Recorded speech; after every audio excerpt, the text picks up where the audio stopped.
အားလုံးပဲမင်္ဂလာပါဒီနေ့မှာတော့ crypto trading free course ရဲ့ episode 6ကိုရှောက်လာပြီပေါ့နော်ဒီတစ်ခါမှာတော့ crypto trading မှာတကယ်ကိုအရေးကြီးတဲ့ candlestick တွေအကြောင်းကိုပြောပြပေးတော့မှာဖြစ်ပါတယ်ဆိုတော့ lesson လေးကိုစလိုက်တာပေါ့ပထမဦးဆုံးဒီ candlestick တွေက crypto trading မှာဘာတွေလုပ်ပေးလဲပေါ့နော် candlestick ဆိုတာကဒီဈေးနှုန်းတွေရှာတာတွေကိုမြင်သာလို့ပြပေးတဲ့ graphic ပုံစံတစ်ခုပဲ crypto ဈေးကွက်မှာသတ်မှတ်ထားတဲ့အချိန်ကာလတစ်ခုပေါ့ဥပမာဒီ10မိနစ်တို့4နာရီတို့တရက်တို့အဲ့လိုမျိုးအချိန်ကာလတွေမှာဈေးနှုန်းကဘယ်လိုမျိုးပြောင်းလဲသွားလဲဆိုတာဟိုအချက်လက်၄ခုနဲ့သူကပြည့်စုံပြပေးရပေါ့ဆိုတော့ candlestick တစ်ခုမှာအဓိကပါဝင်တဲ့အစိပ်ပိုင်း၄ခုကိုကြည့်ရပေါ့ candlestick တစ်ခုမှာဆိုလို့ရှိရင် opening price ဆိုတာရှိရယ်ဒါကသူ့ရဲ့အဖွင့်ဈေးဒီ candlestick စလိုက်တဲ့အချိန်မှာဖြစ်နေတဲ့ဈေးပေါ့နော်ဒါကို opening price လို့ခေါ်ရယ်နောက်တစ်ခုကတော့ closing price အပိတ်ဈေးဆိုတာဒီ candlestick ပြီးသွားတဲ့အခါမှာနောက်ဆုံးဖြစ်သွားတဲ့ဈေးကို closing price လို့ခေါ်ရယ်အဲ့ဒီမှာဒီအဖွင့်ဈေးထက်အပိတ်ဈေးကမြင့်နေတယ်ဆိုလို့ရှိရင်ဒါကဒီကာလအတွင်းမှာဈေးတက်သွားတယ်ဆိုပြီးတော့သိရမယ် candlestick အယောင်ကအစိမ်းကြီးဖြစ်ပါမယ်ဒါမှမဟုတ်ပဲနဲ့အဖွင့်ဈေးထက်အပိတ်ဈေးကအောက်ကိုရောက်နေမယ်ဆိုလို့ရှိရင်ဒီအချိန်ကာလအတွင်းမှာဈေးကကျသွားတယ်ဆိုတာကိုပြတာဖြစ်တယ် candlestick ရဲ့အယောင်တွေကတော့အနိယောင်ဖြစ်ပါတယ်ပြီးတော့ candlestick တွေကိုချိန်မယ်ဆိုလို့ရှိရင်ဒီလိုမျိုးအပြင်ဘက်ကိုထွက်နေတဲ့အမြင့်တန်းလေးကိုတွေ့ရလိမ့်မယ်ပေါ့နော်အဲ့ဒီအမြင့်တန်းလေးရဲ့အပေါ်ကိုကျတော့ဒါ high price လို့ခေါ်ရဲဒီ candlestick တစ်တိုင်းမှာပြနေတဲ့အချိန်အတော့အတွင်းအမြင့်ဆုံးရောက်ခဲ့တဲ့ price ဖြစ်ပါတယ်အောက်ဘက်ကအမြင့်တန်းလေးရဲ့ထိတ်ကတော့ဒါ low price လို့ခေါ်ရဲပေါ့နော်ဒီ candlestick ကပြနေတဲ့အချိန်ကာလအတွင်းမှာအနှိမ့်ဆုံးရောက်ခဲ့တဲ့ဈေးကိုပြောတာဖြစ်ပါတယ်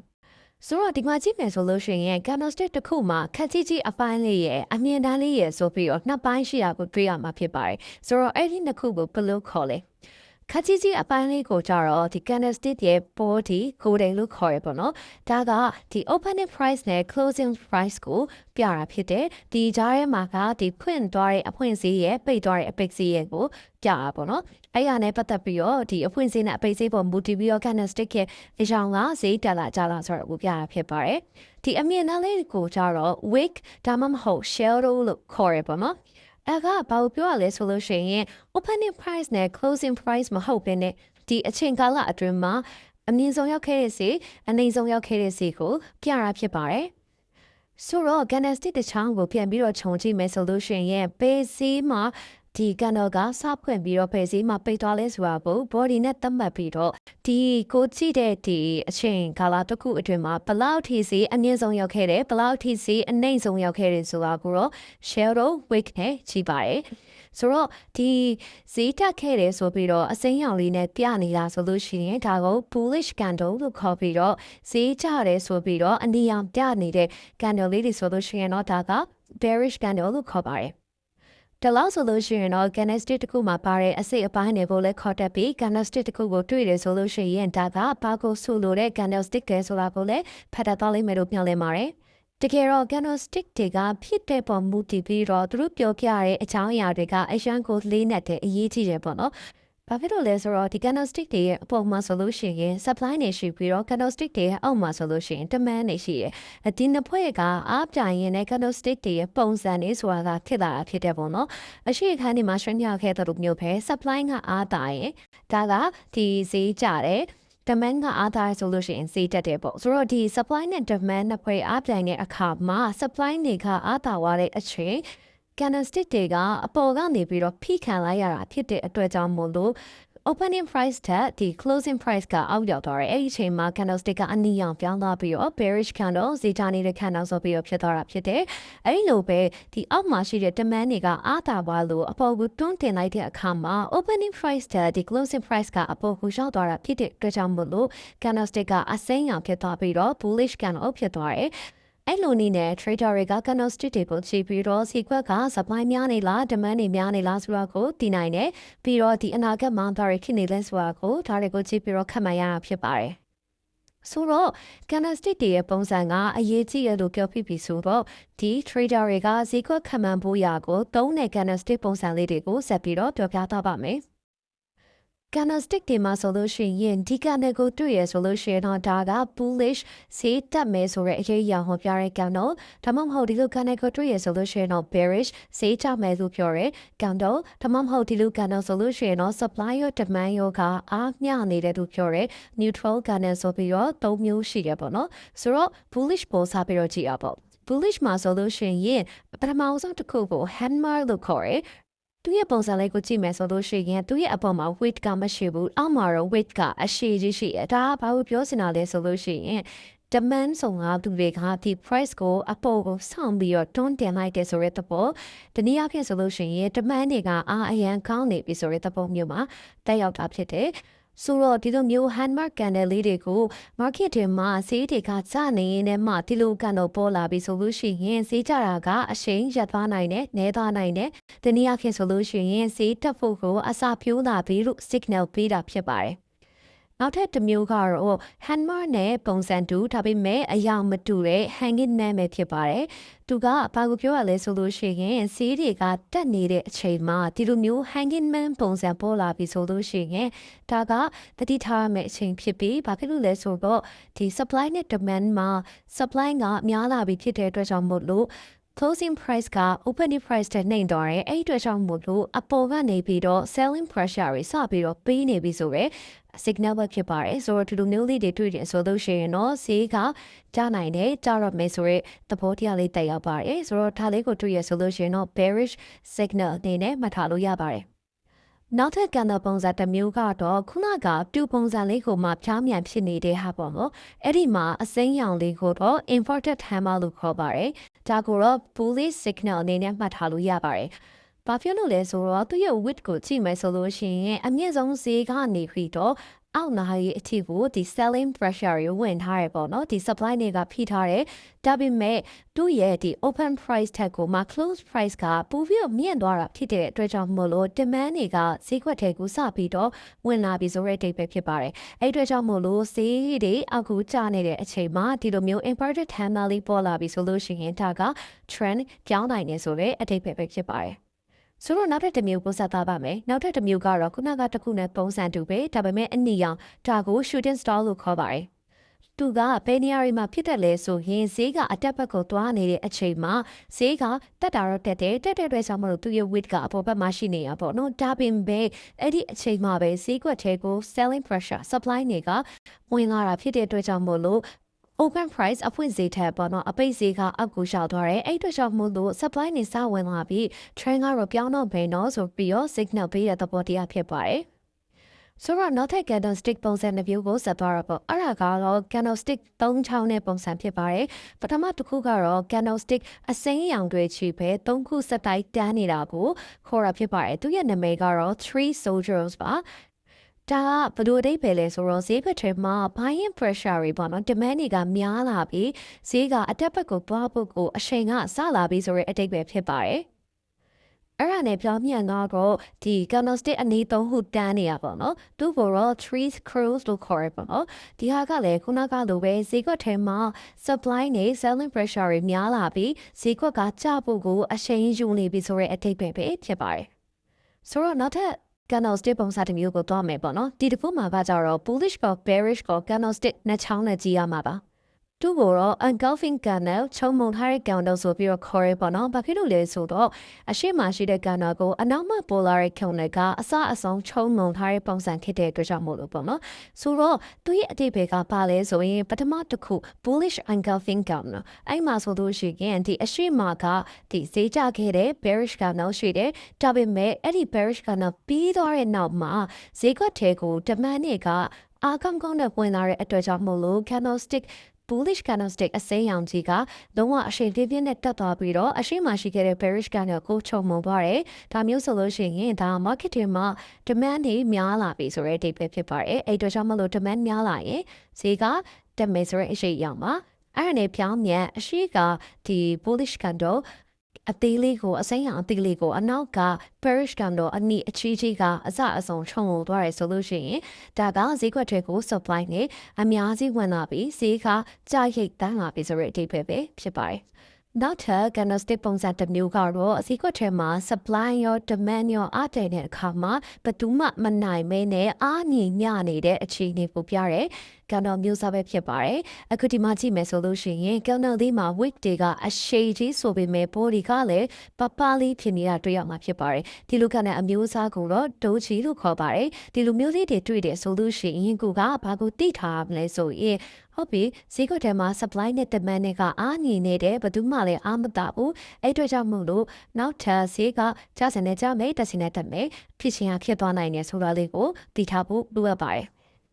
တလောက်ဆိုလို့ရှိရင်တော့ candlestick တွေရဲ့ပုံစံကိုကြည့်ပြီးတော့သူတို့ဘာကိုပြောချင်နေလဲသူတို့ဘာကို signal ပေးနေလဲဆိုတာကိုသိသွားလိမ့်မယ်လို့ညွှန်နေပါတယ်ဒီ signal ပေးတာတွေထက်ကိုပို့ပြီးတော့အရေးကြီးတဲ့ candle တစ်ခုလည်းရှိပါသေးတယ်အဲ့ဒါကတော့ confirmation candle ပါ trader တွေကဘယ်တော့မှ signal candle တစ်ခုတည်းကိုသုံးပြီးတော့ trade တွေကိုမဝင်ကြပါဘူး signal candle တွေ့ရဆိုလို့ရှိရင်အနောက်က confirmation candle ကဘာဖြစ်မလဲဆိုတာကိုသူတို့ကစောင့်ပြီးတော့မှပဲ trade တွေကိုဝင်ကြတာဖြစ်ပါတယ်ဆိုတော့ confirmation candle အကြောင်းကိုဆက်ပြီးတော့ပြော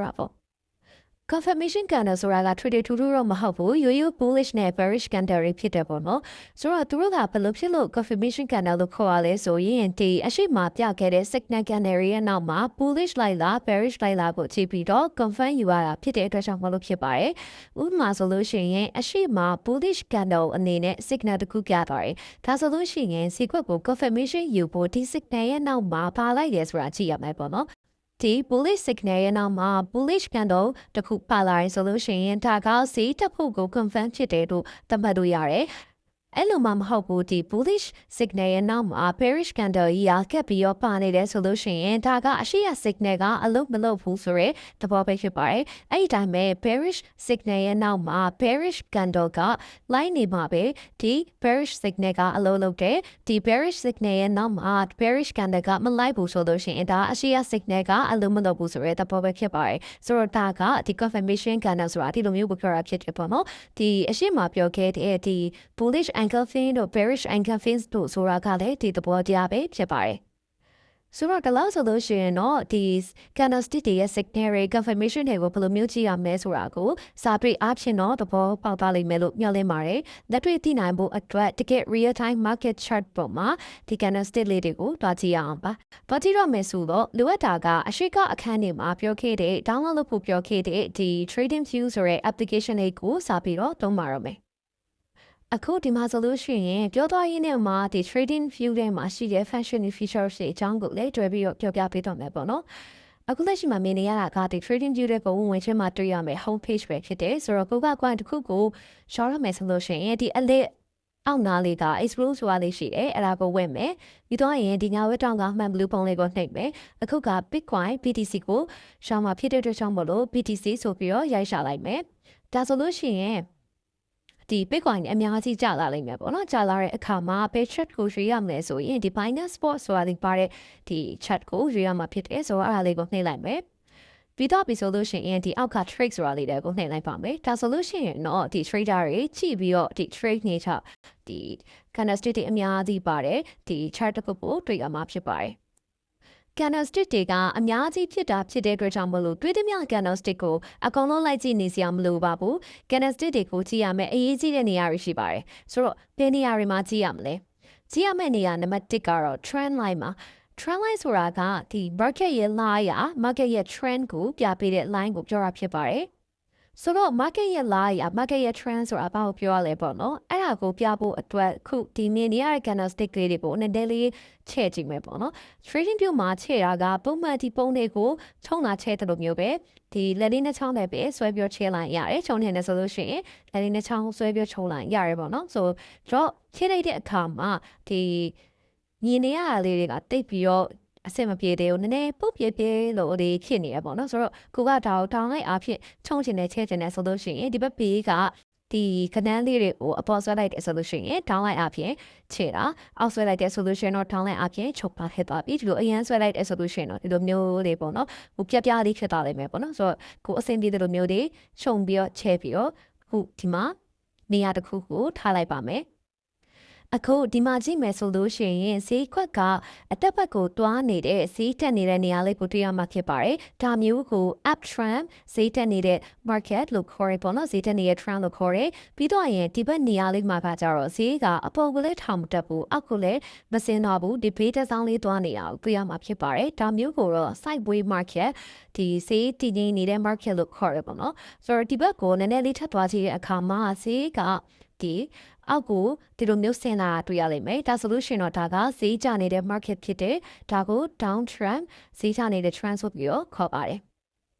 ဟုတ်ပြီအခု trend တွေကြောင့်လည်းသိပြီဆိုတော့ trend line ဘက်ကိုပြန်ပြီးတော့သွားမယ်ပေါ့နော် trend line ဆိုတာက trend ကိုပြပေးတဲ့ line လို့ပြောခဲ့တယ်ဆိုတော့ဒီ line တွေကဘယ်လိုမျိုးအလုပ်လုပ်တာလဲ trend line ဆိုတာက trend ရဲ့လမ်းကြောင်းကိုပြပေးတာဖြစ်တဲ့အတွက်ကြောင့်မို့လို့ trend တစ်ခုကအဲ့ဒီ line ကိုဖောက်ထွက်သွားပြီဆိုလို့ရှိရင်သိကြရဲအဲ့ trend ကလမ်းကြောင်းပြောင်းတော့မှာဥပမာဒီ up trend ကနေပြီးတော့ဒီ up trend ကို ဖေးထားတဲ့ trend line ကိုဖောက်သွားပြီဆိုလို့ရှိရင် sideways ဒါမှမဟုတ် down trend ကိုတွားတော့မှာကိုပြောတာဒီအဲ့လိုမျိုးပဲdown trend ကိုဆွဲထားတဲ့ trend line ကိုအဲ့ဒီ down trend ကဖောက်သွားရဲဆိုလို့ရှိရင်ဒါ sideways သွားရင်တော့မသွားဘူးဆိုလို့ရှိရင် up trend ကိုပြောင်းတော့မှာကိုပြောရဖြစ်တယ်။အဲ့ဒီအတွက်ကြောင့်မို့လို့ဒီ trend ကဆက်ပြီးတော့သူ့လမ်းကြောင်းတိုင်းပဲသွားမှာလားဒါမှမဟုတ် trend ပြောင်းတော့မှာလားကိုဒီ trend line ပုံမှာရှိတဲ့ candle တွေကိုကြည့်ပြီးတော့ confirmation ယူရတာဖြစ်ပါတယ်။ trend line ကို trading view မှာဆွဲရမယ်ဆိုလို့ရှိရင်ဒီအောက်နားလေးကခဲတဲ့ပုံစံလေးရှိတယ်။တေချာလေးဖိထားကြည့်မယ်ဆိုလို့ရှိရင် drawing ဆိုပြီးတော့ပေါ်ရဟာလေးပေါ့နော်။အဲ့ဒါကိုတွေ့လိုက်ပါမယ်။ပြီးရင်ဒီမှာ trend line ဆိုတာလေးပေါ်လိမ့်မယ်။အဲ့ဒီ trend line ကို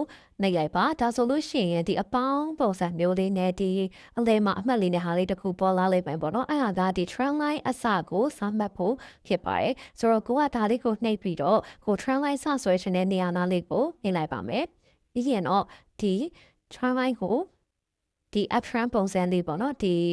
canary ရဲ့အောက်လေးနားကနေပြီးတော့ကပ်ပြီးတော့တစ်ချက်ဆွဲလိုက်ပါမယ်ပြီးတော့ရင်တော့ကို trend line ဆွဲပြီးပြီဆိုရင်ဒီ trend line ကိုတတ်မှတ်ချင်တယ်ဆိုလို့ရှိရင်တော့တခြားဒီဘေးကနေရာတစ်ခုခုကိုနှိပ်လိုက်ပါဒါဆိုလို့ရှိရင်ဒါ trend line ကိုအကျန်းဆွဲပြီးသွားပြီပေါ့နော်ဘာဖြစ်လို့အကျန်းဆွဲပြရလဲဆိုရင် trend line ဆွဲတဲ့နေရာမှာလိုက်နာရမယ့်စီကံလေးတွေရှိတဲ့အတွက်ကြောင့်မလို့ပါဆိုတော့အခုဒီမှာမြင်နေရတဲ့ candle လေးတွေကနည်းနည်းလေးဝေးနေသေးရဖြစ်တဲ့အတွက်ကြောင့်မလို့ဒီနာလေးကိုတစ်ချက်ချဲ့ပြီးတော့ကြည့်ပါမယ်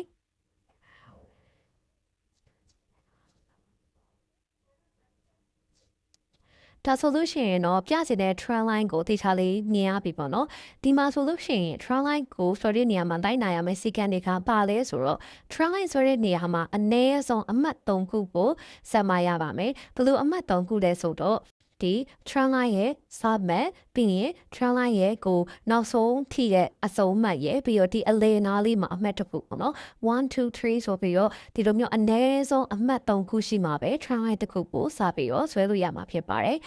ဒီလိုမျိုးပေါ့နော်ဒီစီရောတက်တော့တက်တယ်ဒါပေမဲ့အမှတ်ကအစတာနဲ့ဆုံးမှတ်တယ်ဒီလိုနှစ်ခုပဲရှိတဲ့နေရာမှာ trend line dot rate resolution ဒါက trend line မဟုတ်ဘူး trend line segment မဟုတ်ဘူးပေါ့နော်ပြီးတော့နောက်ထပ်ဒီ root တစ်ခုကပါလဲဆိုလို့ရှိရင် trend line ဆိုတဲ့နေရာမှာဒီ weight တွေပေါ့နော် weight တွေဆိုတာကဒီ candle ရဲ့ဒီအမြင့်အသေးလေးတွေကို focus မထားပါနဲ့ body ကိုပဲ focus ပြီးတော့ဒီဆွဲရမှာဖြစ်ပါတယ်ဒီဘာလို့လဲဆိုတော့ဒီ body ကပဲတကယ် market ရဲ့အဖွင့်အပိတ်စေးတွေကိုပြတာဖြစ်တဲ့အတွက်ကြောင့်မလို့ market data တွေကိုပို့ပြီးတော့ data တွေပြနိုင်တာဖြစ်တဲ့အတွက်ကြောင့်မလို့ပါနောက်ထပ် rule တစ်ခုကတော့ဒီ don't force the trend line ပေါ့နော် trend line ဆိုတဲ့နေရာမှာ trend line ကို force တော့ပြီးတော့မဆွဲပါနဲ့မထိရဲ့နေရာတွေကိုလည်းအတင်းသွားထိဒီထိရဲ့နေရာတွေကိုလည်း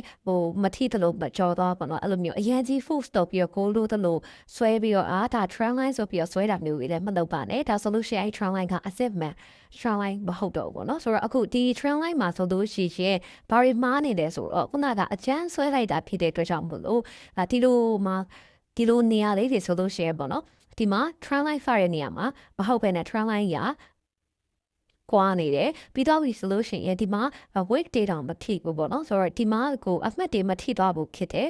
ဆိုတော့ဒီ trend line ကိုပြင်ပါမယ် trend line ကိုပြင်တဲ့နေရာမှာပြင်မယ်ဆိုရင် trend line လေးကိုတစ်ချက်နှိပ်ဒါဆိုလို့ရှိရင်ဒီလိုလေးပေါ်လာလိမ့်မယ်ပေါ့နော်ဆိုတော့ကိုကဒီအောက်နားလေးကိုဆွဲပြီးတော့ပြင်မှာဖြစ်တဲ့အတွက်ကြောင့်မို့လို့ဒီအောက်ကအဝိုင်းလေးကိုနှိပ်ပြီးတော့ပြင်ပါမယ်ပြင်တဲ့နေရာမှာခုနက sequence တွေအတိုင်းပဲဒီ body နားလေးတွေကိုဒီ trend line စတဲ့ဒီ face တက်တဲ့ body နားလေးတွေကနေပြီးတော့တစ်ချက်ကောက်ပြီးတော့ဆွဲလိုက်ပါမယ်ပြီးတော့ပြီဆိုလို့ရှိရင်တော့ဖေးကိုတစ်ချက်နှိပ်လိုက်ပါဒါဆိုလို့ရှိရင်ဒီ trend line ကိုတေချာလေးဆွဲပြီးတော့ပါပြီ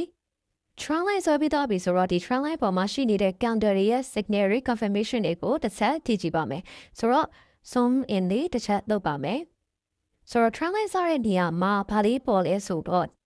hammer လေးပေါ်ရပါတော့ဆိုတော့ဒီ hammer ရဲ့နောက်မှာဒီ signal candle ရဲ့အနောက်မှာရှိတဲ့ confirmation candle ကလည်း bullish signal ရဲ့နောက်မှာ bullish confirmation ဝင်နေအဲ့ဒီတော့ကြောင့်မလို့ဈေးကဆက်ပြီးတော့တက်ပါလိမ့်မယ်ဒီမှာဆိုလို့ရှိရင်ဈေးကဆက်ပြီးတော့တက်တယ်ဒီမှာ trend line ကိုနောက်တစ်ခေါက်ပြန်လာထောက်တယ်နောက်တစ်ခေါက်ပြန်လာထောက်တဲ့နေရာမှာဒီမှာ doji တွေဝင်နေပေါ့နော်ဈေးကဒီဆက်ပြီးတော့အပေါ်တက်မလားအောက်ကျမလားဆိုတာကိုဝေခွဲရခက်တဲ့ signal လေးပေါ့နော်ဆိုတော့အဲ့ signal ရဲ့နောက်မှာဘာပေါ်လာလဲဆိုတော့ဒီ confirmation candle အရာ bullish တစ်ခုပေါ်လာတယ်အဲ့တော့ကြောင့်မလို့ဒီ trend ကဆက်ပြီးတော့တွားရဲ့နောက်မှာနောက်တစ်ခေါက်ဒီ trend line ကိုတစ်ချက်ပြန်လာထောက်ပြီး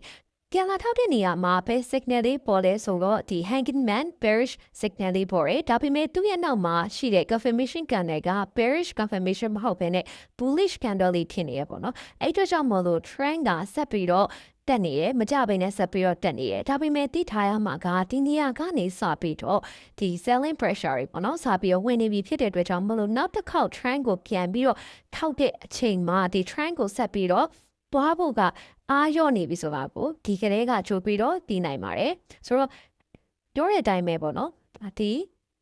နောက်တစ်ခေါက် trend ကိုစပြီးတော့ထောက်တဲ့နေရာမှာဒီမှာ doji ပုံစံလေးစပြီးတော့ထောက်ပါပြီထောက်တဲ့နေရာမှာဒီ doji ရဲ့အနောက်မှာရှိတဲ့ candle ကို confirmation ကြည့်လိုက်တဲ့အခါမှာဒီမှာ bearish candle ဖြစ်နေပါတယ်ဆိုတော့ bearish candle ဖြစ်တဲ့အတွက်ကြောင့်မလို့ဒီ trend line ကိုဖောက်ပြီးတော့ဈေးကထွက်သွားပြီဖြစ်ပါတယ်ဒါဆိုလို့ရှိရင် trend ပြောင်းသွားပြီ trend ရဲ့ market layer ကပြောင်းသွားပြီလို့ပြောလို့ရပါတယ်ဖောက်တာကိုမှဒီမှာဒီ three crows ပေါ့နော်ဒီ bearish candle 3ခုကတန်းစီပြီးတော့ဖောက်သွားတယ်ဒါပေမဲ့ bearish candle 3ခုကိုမြင်နေဆိုလို့ရှိရင်ဒါ bearish signal လို့ပြောခဲ့တယ်ဆိုပေမဲ့သူ့ရဲ့နောက်မှာဒီမှာ confirmation ဖြစ်သွားတာကဒီ bullish candle ဖြစ်တဲ့အတွက်ကြောင့်ဘလို့ trend က up trend ကနေပြီးတော့ down trend ကိုချက်ချင်းမပြောင်းသွားပဲနဲ့ဒီမှာ sideways market ဖြစ်သွားပြီပေါ့နော်ဒီမှာ sideways သွားတယ်ဒါဆိုလို့ရှိရင်တော့ trend line ကိုကြည့်ပြီးတော့ဒီခုနကအရှိမပြောခဲ့တဲ့ candle တွေကတကယ်အလုံးလုံးမလို့ signal နဲ့ confirmation candle ကိုဘယ်လိုမျိုးဖတ်ရမလဲဆိုတာကိုသိတောင်းလိုက်မယ်လို့ပြောနေပါတယ်ဆိုတော့ up trend ကြောင့်ကိုပြောပြပြီးဆိုတော့ဒီ down trend ကို trend line ဘယ်လိုဆွဲလဲနဲ့ဒီ down trend မှာလည်းခုနက signal တွေ confirmation candle တွေကိုတစ်ချက်ကြည့်ပါမယ် down trend နဲ့ up trend မှာ trend line ဆွဲရအခါမှာဒီမတူနေတဲ့အချက်က up trend ဆိုလို့ရှိရင်ဒီအပေါ်တက်နေတဲ့ up trend ကထောက်ပြီးတော့တက်သွားတဲ့နေရာပေါ့နော်ဒီအောက်နေရာလေးတွေကနေပြီးတော့အမှတ်တွေကိုဆက်ပြီးတော့ဒါ up trend ကိုဆွဲရတယ် down trend ကကြတော့ဒီ zero က market ကအောက်ကိုဆင်းနေတဲ့အခါမှာဒီအပေါ်ကိုဒီ bounce လုပ်ပြီးတော့ပေါ့နော်ဒီအဲ့နေရာရောက်ရင်ပြန်ကြလိုက်အဲ့နေရာရောက်ရင်ပြန်ကြလိုက်ဖြစ်သွားတဲ့အမှတ်လေးတွေကိုဆွဲရတာဖြစ်တဲ့အတွက်ကြောင့်မို့လို့ market ရဲ့ဒီ candlestick တွေရဲ့အပေါ်ဘက်ကနေပြီးတော့ down trend ကို trend line ဆွဲရတာဖြစ်ပါတယ်ဆိုတော့ဒီနှစ်ခုကိုတိထားလေးမှတ်ထားပါဒီဟာကအရေးကြီးရပေါ့နော်ဆိုတော့ဒီ down trend ကိုဆွဲထားတဲ့ trend line လေးကိုတစ်ချက်အသေးစိတ်ကြည့်ပါမယ်ဆိုတော့အခုဒီဟာကလောလောလတ်လတ်ပေါ့နော်လောလောလတ်လတ် down trend ကိုဆွဲထားတာဖြစ်တယ်down trend ရဲ့ဒီပထမအပေါ်ဆုံးမှာဆိုလို့ရှိရင်ဒီမှာ bullish signal ဖြစ်တဲ့ဒီ inverted hammer လေးရှိရပေါ့နော်ဒါပေမဲ့သူရဲ့နောက်မှာက confirmation ပြီးတဲ့ candle က bearish candle ဖြစ်နေရဲ့အဲ့အတွက်ကြောင့်မလို့စီကဒီ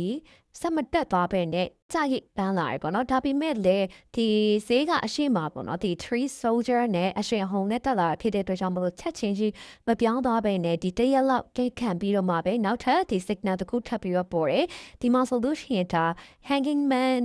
ဒီ signal ပေါ်လာပြီပေါ့နော်အဲ့ hanging man signal ပေါ်လာတဲ့အခါမှာဒီချာကြည့်မယ်ဆိုလို့ရှိရင်ဒါ trend line ပေါ်မှာပဲထင်နေရပေါ့နော်ဆိုတော့သူ့ရဲ့နောက်က confirmation candle ကိုကြည့်လိုက်တဲ့အခါမှာဒီမှာအားရပါရကြီးကိုဒါ bearish candle မြင်ရမှာဖြစ်တယ်အဲ့နောက်မှာတော့စက်တိုက်ကိုမှဒီမှာ trend line က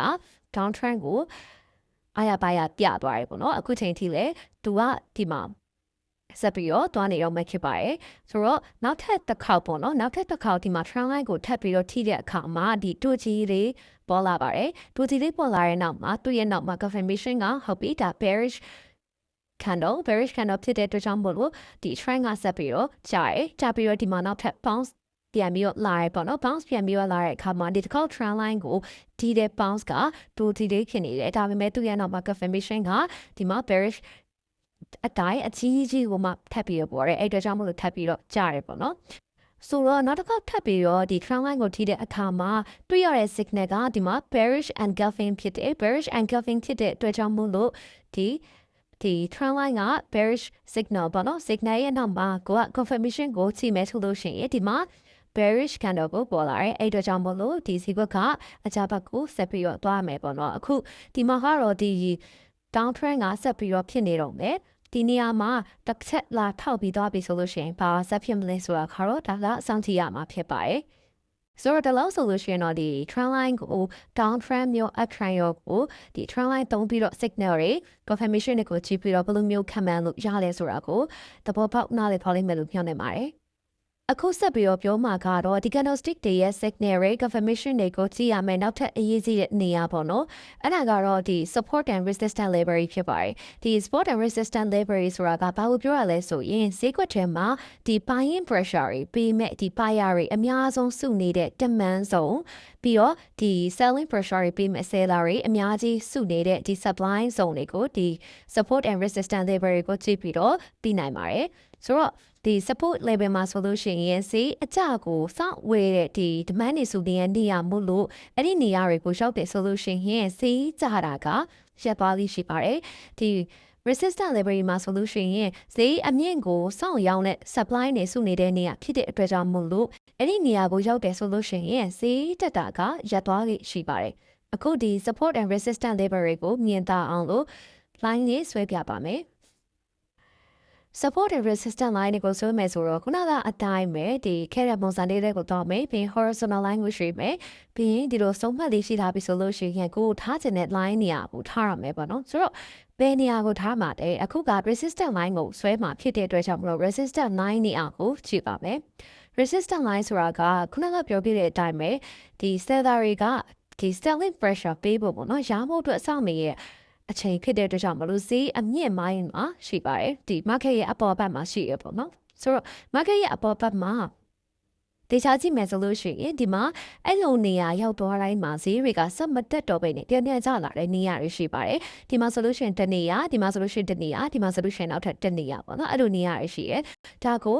resistance level လို့သတ်မှတ်လို့ရတယ်ပေါ့နော်ဆိုတော့ဒီလိုနေရာနားလေးမှာ line တစ်ခုကိုခြာထားလိုက်ပါမယ်ဒီမှာတခုတတိထားမှာကကြတော့ဒီ resistance တို့ support တို့ဆိုတာက zone နေဖြစ်တယ်ပေါ့နော်ဒီ level တခုရထားပါတော့ဒီ3,200ခွဲမှာပဲဒီလုံးဝတိတိကျကျလေးပြန်ကြမယ်ဆိုတာမျိုးတော့မရှိဘူး zone နေဆိုပြီးတော့ရှိရပေါ့နော်ဆိုတော့ဒါလေးကိုမြင်တော့အောင်လို့ဒီ zone လေးကြီးတစ်ချက်ဆွဲကြည့်မယ်ပေါ့နော်ဆွဲမယ်ဆိုလို့ရှိရင်ခုနကလို့ပဲဒီခဲရပုံစံလေးတွေပေါ်တော့မယ်ပြီးရင် geometric shape ထဲမှာဒီ rectangle ဆိုတာလေးရှိတယ်ပေါ့နော်အဲ့ဒီ rectangle ဆိုတာလေးနဲ့တစ်ချက်ဆွဲပြီးတော့ကြည့်ပါမယ်အခုဒီလိုမျိုးဒီနားလေးဆိုလို့ရှိရင်ဒါက resistance zone လို့သတ်မှတ်လို့ရရပေါ့နော်ဒီပတ်ဝန်းကျင်ရောက်လာတယ်ဆိုလို့ရှိရင်ဒါက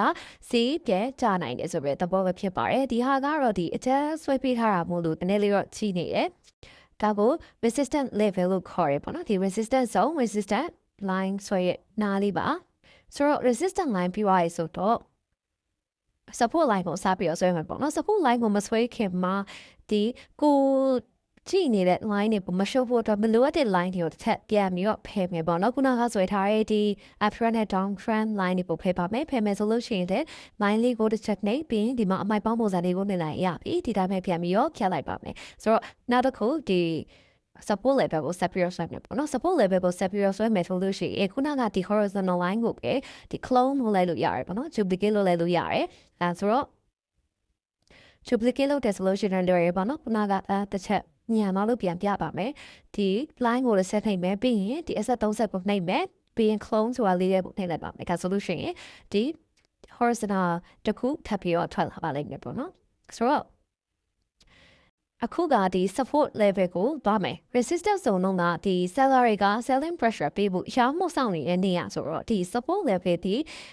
buyer တွေကဒီဝယ်ဖို့ဆောင်နေတဲ့နေရာဖြစ်တယ်ဒါဆိုလို့ရှိရင် market မှာအဲ့ဒီနေရာရောက်တိုင်းပြန်ပြီးတော့တက်သွားတဲ့နေရာရှိတယ်ဒီမှာတနေရာဒီမှာတနေရာကနားလေးမှာတနေရာပေါ့နော်ဆိုတော့အဲ့လိုနေရာလေးတွေကို support level ဆိုပြီးတော့သတ်မှတ်လို့ရပါတယ် support level support zone ပေါ့နော်ဆိုတော့ဒီလိုမျိုးသတ်မှတ်လို့ရတယ်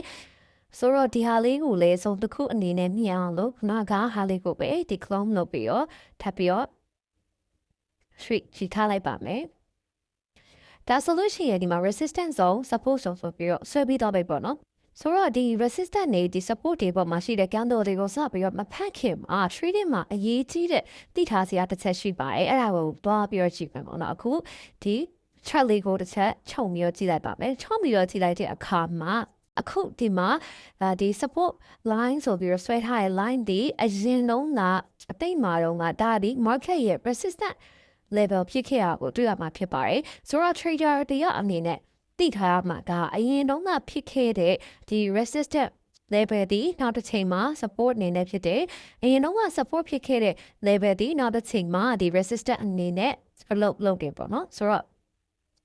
ဒါလေးကိုသိထားဖို့လိုအပ်ပါတယ်ဒါ trader ဒီအတွက်ကိုအရေးကြီးတဲ့ဒီမှတ်ထားစရာတော့ပေါ့နော်ပြီးတော့ဒီ resistance level နဲ့ support level နဲ့ကိုလည်း꿰အောင်လို့ဒီမြင်းလေးကိုအယောင်လေးပြောင်းပါမယ်ဒီ support level ကိုဒီမှာအဝါရောင်လေးနဲ့ပြောင်းလိုက်ပါမယ်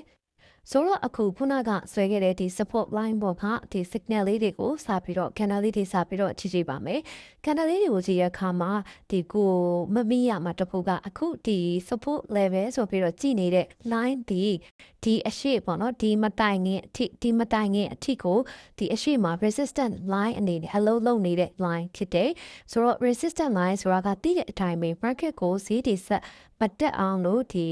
တာထားတဲ့နေရပေါ့နော်ဈေးတွေဆက်တက်ရခတ်တဲ့နေရအဲ့အတွက်ကြောင့်မလို့ market ဒီဆက်တက်ရခတ်တာဖြစ်တဲ့အတွက်ကြောင့်မလို့သူဒီကိုကြော်ပြီးတော့တက်ဖို့ဆိုလို့ရှိရင်ဒီ resistance line ကိုသူကဒီ test လုပ်တဲ့သဘောတရားရှိရပေါ့နော်ဒါကိုဒီပြောရရင်တော့တွေးတူးစမ်းတဲ့သဘောမျိုးပေါ့နော်ဆိုတော့ဒါကိုမြင်တာဆိုလို့ရှိရင်ဒီနားလေးမှာဒါအခုကိုတည်ထားမှာဒီအခုအချိန်ဒီဒါကဒီ support မြင်မဟုတ်သေးဘူးဒါ resistance level ပဲရှိသေးတယ်ပေါ့နော်ဆိုတော့ပထမတစ်ခါဒီမှာစပြီးတော့ဖောက်ကြည့်တယ်ဒါပေမဲ့ဒီ resistance ကြော်လေးမှာတယ်ဒီမှာ bearish engulfing ဖြစ်ပြီးတော့ဒီမှာပြန်ပြီးတော့အကူပြန်ကျလာတယ်ပေါ့နော်ဒီအသေးစိတ်တော့မပြောတော့ဘူးဒီပြန်တောင်းလို့ပဲပြောရမယ်ပေါ့နော်ဒီအကူပြန်ပြီးတော့ကျလာတယ်ကြလာပြီးရနောက်မှာနောက်တစ်ခေါက်ပြန်ပြီးတော့ test လုပ်တယ်နောက်တစ်ခေါက်ပြန်ပြီးတော့ test လုပ်တဲ့အခါမှာဆိုလို့ရှိရင်ဒီမှာထပ်ပြီးတော့ဒီပြန်ကြလာတယ်ဆိုတော့ဘယ်ကန်တဲ့ကြောင့်လဲပေါ့နော်ဆိုတော့ဒီမှာ solution မြင်နေရတဲ့ candle လေးရှိဒီကန်နဲ့ပေါ့နော်အဲ့ candle ကိုဒီ dragon fly လို့ခေါ်တယ်ဒီအရှိမရှင်းပြခဲ့တဲ့ဒီမှာတော့မပါဘူးပေါ့နော်ဒါပေမဲ့ဒီဟာကဒီ doji နဲ့သဘောတရားချင်းအတူတူပဲ supply နဲ့ demand market ထဲမှာအင်အားမျှနေတဲ့သဘောပဲပေါ့နော်ဆိုတော့အဲ့ဒီဒိုဂျီရဲ့သဘောတရားဖြစ်တဲ့အတွက်ကြောင့်မလို့သူ့ရဲ့နောက်မှာဒီ confirmation board ရဲ့ပုံမူတည်ပြီးတော့ market ကရွှေ့လိုက်မယ်ဆိုတော့သူ့ရဲ့နောက်မှာ bearish candle လေးကပေါ်လာတဲ့အတွက်ကြောင့်မလို့ပြန်ပြီးတော့နောက်တစ်ခေါက်ပြန်ကြတယ်ဆိုတော့နောက်တစ်ခေါက်ပြန်ပြီးတော့ tax လုပ်တဲ့အခါမှာဆိုလို့ရှိရင်တော့ဒီ resistance line ဒီ market ကသူ့ကိုဖြတ်သွားဖို့အားကလုံလောက်နေပြီဆိုရက်အနေထားကိုရောက်လာပြီပေါ့နော်ရောက်လာတဲ့အခါမှာဘယ်လိုနေရာလေးကိုကြည့်ပြီးတော့အားရလာပြီးတော့ပြောရလဲဆိုလို့ရှိရင်ဒီမှာ bullish engulfing တခုကိုတေချာလေးမြင်ရလိမ့်မယ်ပြီးတော့ပြီဆိုလို့ရှိရင်ဒီမှာ confirmation အနေနဲ့ bullish candle လေးကိုမြင်ရလိမ့်မယ်ပြီးရင်တော့ဒီအနောက်မှာခဏလောက်ဒီ resistance line ကိုဖြတ်တာဖြစ်တဲ့အတွက်ကြောင့်မို့လို့ဒီ bearish candle လေးတခုပေါ်တယ်ဒါပေမဲ့ဒီမှာ2G ပေါ်ပြီးတော့နောက်မှာထပ်ပြီးတော့confirmation ကပြန်ပြီးတော့ bullish ကပြန်ဝင်နေပြီးရနောက်မှာတော့ဒီမှာ3 socials နဲ့တခါရေးတက်သွားရပေါ့နော်တက်သွားပြီးရနောက်မှာဒီ new resistance ဖြစ်မဲ့နေရာကိုရောက်လာတဲ့အခါမှာဒီမှာ rejection ဝင်တာကိုမြင်ရမှာဖြစ်တယ်ဒီအရှင်းမှာရှင်းပြခဲ့တော့ငါကြတော့ဒီအပေါ်မှာ wick ရှိအောက်ကကျတော့ဒီ body လေးနဲ့အစိမ်းရောင်ကဒီbullish signal မဟုတ်ဘူးလားဆိုပြီးတော့ပြန်ပြီးတော့အရောရှင်းစရာရှိလိမ့်မယ်ဒါပေမဲ့အရှိမလေးရှင်းပြခဲ့တယ်ဒီလိုမျိုးပုံစံတွေကဈေးစတိုက်ကျနေတဲ့အချိန်မှာဒီခံတော့ပုံစံကိုမြင်ရမှဒါ bullish signal ဖြစ်တယ်ဒီလိုမျိုးဈေးတက်နေတဲ့အချိန်မှာမြင်ရတာခါကြတော့ဘာပြောရလဲဆိုလို့ရှိရင်ဒီအပေါ်မှာ market ရဲ့အပေါ်မှာဆက်တက်ဖို့အတွက်ကိုဒီ hand တားနေတဲ့ supply စုံရှိခဲ့ဆိုရဲသဘောဒီဈေးကွက်မှာရောင်းမဲ့သူတွေစုနေရဆိုရဲသဘောဖြစ်တဲ့အတွက်ကြောင့်မို့လို့ rejection သဘောမျိုးနဲ့ဒီမှာဝင်လာတာဖြစ်တယ်ဒီမှာ seller တွေကဒီ selling pressure တွေများလာပြီးတော့ဒီ supply များလာပြီးတော့ဈေးကအောက်ကိုဒီပုတ်ရှခံလိုက်ရတာဖြစ်တယ်ဆိုတော့ဒီမှာတစ်ချက်ပြန်ပြီးတော့ကြားရဲတိထားမှာကဒီနားတော့ white တွေဒီဒါဒီ seller တွေများနေတဲ့ supply zone ဖြစ်နိုင်နေဆိုတော့ကိုကဒီနေရာမှာတည်ထားဖို့လိုရယ်ဆိုတော့နောက်တစ်ခေါက်ဒီနားလေးကိုပဲထပ်ပြီးတော့ text လုပ်တယ်ပေါ့နော်ထပ်ပြီးတော့ text လုပ်တဲ့အခါမှာလေဒီမှာဒီ bearish engulfing ပေါ်ရပြီးဒီ signal ကbearish ဖြစ်တဲ့ confirm ကကြတော့ဒီမှာ bearish confirmation ထပ်ပြီးတော့ပေါ်ရဲအဲ့မှာဈေးကပြန်ပြီးတော့ကျသွားရဲပေါ့အဲ့ဒီနောက်မှာဆိုလို့ရှိရင်ဒီ support level ကိုနောက်တစ်ခေါက်ပြန်ပြီးတော့နင်းလာတဲ့အခါမှာဒီမှာ support level ဖြစ်တဲ့အတွက်ကြောင့်မို့လို့ဒီ signal ကိုစောင့်လဲ signal ကဒီမှာ bullish engulfing ဖြစ်တယ်ပေါ့နော် engulfing ဖြစ်တဲ့အတွက်ကြောင့်မို့လို့ဒီအနောက်မှာဒီ confirmation ထပ်ဆောင်တယ် confirmation ကဒီမှာဒီ bullish ခံတော့ဖြစ်တယ်ဆိုတော့ဈေးကပြန်ပြီးတော့တက်သွားတယ်ပြန်ပြီးတော့တက်တယ်